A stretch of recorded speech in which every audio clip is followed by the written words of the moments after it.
20 million 30 million সংখ্যায় আছে, কিন্তু এই শুক্রাণুগুলা নড়াচড়া ঠিক মতো করে না। এটাকে মোটিলিটি বলি, অ্যাক্টিভ মোটাইল না। 40% শুক্রাণু তাজা থাকার কথা, নড়াচড়া মানে তাজা থাকার কথা। এটাকে বলা হয় ভালো কোয়ালিটির স্পার্ম বা শুক্রাণু।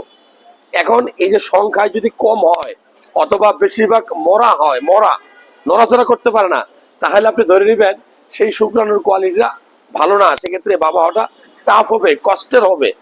আবার অনেক সময় ধরেন আপনার বাবা হইতেই পারতেছেন না, আপনি অনেক চেষ্টা করছেন, কবিরাজি, হার্বাল, পানি পড়া, বিভিন্ন মেডিসিন আপনি খেতে আছেন, কিন্তু হচ্ছে না। ঠিক টেস্ট করে দেখবেন আপনার শুক্রাণুটা নীল, স্পার্ম সংখ্যাটা কি নীল। যদি কোনো কারণে শুক্রাণু সংখ্যা 0 হয়, নীল হয়, তখন আপনি বাবা হইতে পারবেন না। এই বিষয়টা জানতে হলে আপনাকে অবশ্যই এই গুরুত্বপূর্ণ টেস্ট, সিমেন্ট অ্যানালাইসিস টেস্টটা করতে হবে।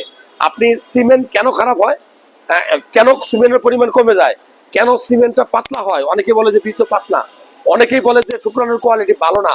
মনে রাখবেন, আপনার যে বীর্য পাতলা বা শুক্রাণুর সংখ্যা কম, কিভাবে বুঝবেন?